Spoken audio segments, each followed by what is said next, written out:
From Denver 7, this is 7 News. I just felt all the glass coming onto me. New tonight, a local teen hit by a deer after it smashes through the windshield of his family's RV. Plus, new details after a man is run over by an RTD bus. Why police had to stop the driver. Then, a 95-year-old woman battling leukemia patted down by TSA agents. They put me through a screen. Why her family says what happened next went way over the line. 10 minutes of non-stop news starts now. A woman is attacked and raped while walking along Cherry Creek in Glendale. And tonight, this popular path is a crime scene. 7 News reporter Jacqueline Allen is live. And Jacqueline, this happened at a time when the area was deserted. Mike, during the day, this would be a very busy trail, but the man who did this, reporting live in Glendale, Jacqueline Allen, 7 News. New tonight, a crane knocking down these power lines over Santa Fe at Blakeland in Littleton. About 35 businesses were without power for a time this evening. XL crews had to come in and restring the lines before the power was turned back on. The 24/7 Weather Center is on alert tonight. Heavy hail hits Larkspur late this afternoon, battering windshields. And Chief Meteorologist Mike Nelson's been tracking the severe weather. So, Mike, where are the storms now? Dying down in Elbert County. And here's what it looked like on radar this afternoon as that thunderstorm moved toward the east. Very strong over southern sections of Douglas County, south of Castle Rock, moving right through here with some 1-inch diameter hail moving through Elbert and just south of Kiowa. Now, these developed on a day that was actually cooler across the Front Range. Temperatures only in the 80s and 70s for highs.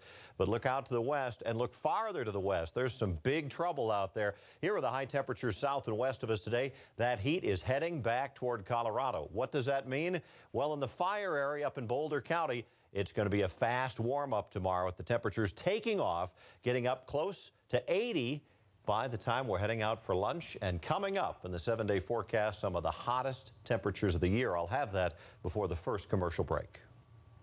Now, we're on fire alert tonight. Firefighters battling this fire in Boulder County. They're worried about those possible triple-digit temps.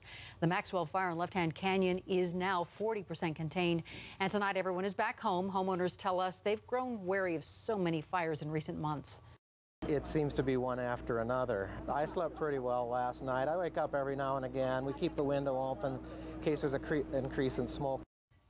The fire has scorched about 60 acres, and there is no immediate threat to any homes. Now, it is a different scene in Los Alamos, New Mexico, where these flames have forced the entire town to evacuate. Nearly 18,000 people are now looking for a place to stay.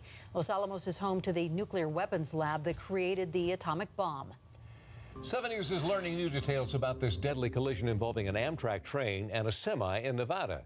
This evening, we learned that a cell phone could hold the answer to what really happened after the train left Denver. 7 News reporter Mark Stewart is live. And Mark, that phone belongs to the truck driver. And that phone, Mike, is now on its way to a lab in Washington, to California.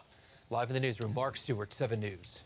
A man is run over by this RTD bus, and the bus driver didn't realize it. Denver officers had to call RTD to get the driver to return to the scene at Colfax in Monaco. The victim was rushed to the hospital in what was described as bad condition. Denver police are checking surveillance video to find out if the man was getting on or off that bus when the accident happened. Tonight, the FBI is tight-lipped about those explosives found inside the Borders bookstore at Colorado Mills Mall. These ceiling tiles show the damage caused by the two devices when they went off Saturday morning. 7 News has learned FBI agents are going over surveillance video, and agents also tell 7 News they are following up on a number of leads, but they are not giving any details right now. New details tonight on the man accused of spying on women at a Boulder yoga festival from inside a porta potty. Luke Crisco now faces charges of burglary after police say he spied on women at 4 Boulder businesses and possibly more. For a list of the locations, log on to thedenverchannel.com and click on the story on our homepage. New at 10 in the first 10 minutes, a young man who came to America for a better life is hit and killed while riding his motorcycle. The driver ditched a Jeep at Federal in Virginia last night and then ran away. The victim's friends are pleading for the driver to contact police. Come forward and, because I don't want, this to happen to someone else, and he's still out there. 25-year-old Abdul Al-Hilo had come to the United States from Iraq. He wanted to be a computer scientist. He worked the late shift at a grocery store to make ends meet. If the law can't take care of it, they can't find it. We hope God, God will take care of it always. 7 News has been checking with Denver police. No one's been arrested in the case, and it's not clear who owns that Jeep involved. And police make an arrest in a deadly hit-and-run in Longmont. They say this woman, Lisa Norton, tried to escape by swimming away. Norton's accused of hitting a car on Nelson Road near 65th Street over the weekend.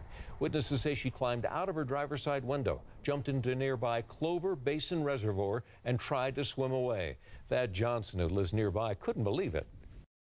I did not see her go in the lake, but I saw some commotion in the lake. And I was, at first I just thought it was the people who were water skiing on the lake coming over to help, but it seemed to be something other than that. Boaters picked up Norton and took her back to shore. She's now in custody on $1 million bond, facing possible charges of vehicular homicide, DUI, and leaving the scene of an accident. Ousted Illinois Governor Rod Blagojevich with little to say after he's convicted of corruption. I frankly am stunned. There's not much left to say other than we want to get home to our little girls and talk to them and explain things to them and then try to sort things out. He spoke briefly after the verdicts were read. Blagojevich was convicted of all charges related to his attempt to sell off President Barack Obama's vacated Senate seat.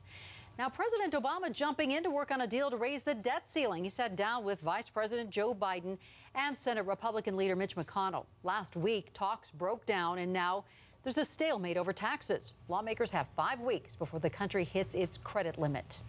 New tonight, parents fight the Denver Public School District over its use of lawn chemicals. Every child who runs and rolls and plays on the Edison lawn is exposed to potentially harmful chemicals. A half dozen parents are behind a push to stop Denver schools from using a weed killer known as 2,4-D. They say it has proven negative health effects and can cause cancer. DPS says the product is carefully regulated and it is safe. And tonight, US 40 is reopened after this massive rock fell on Berthoud Pass. CDOT's sending us this picture of the 16-ton rock that fell on the highway east of Winter Park this morning. CDOT is telling us warm temperatures and snowmelt are to blame.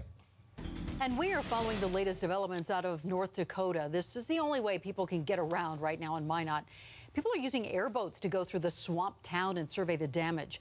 A National Guard spokesperson says there are signs that water levels of the Souris River are dropping, and now it's a waiting game for the water to recede behind levees. We enjoyed a little bit of a cooler day today, but it's not going to last. Matter of fact, the hot weather to the southwest of us is coming our way quickly. We'll be well into the 90s over the next few days. Get some thunderstorms as we head into the long holiday weekend. Coming up in 7 minutes, do we have any record highs in danger this week? I'll have details. A big scare for a Colorado family. I saw it jumping across the highway. How a deer ends up in the lap of a 13-year-old boy. Also coming up on 7 News, a move to help all new parents. The changes coming tomorrow to make cribs safer.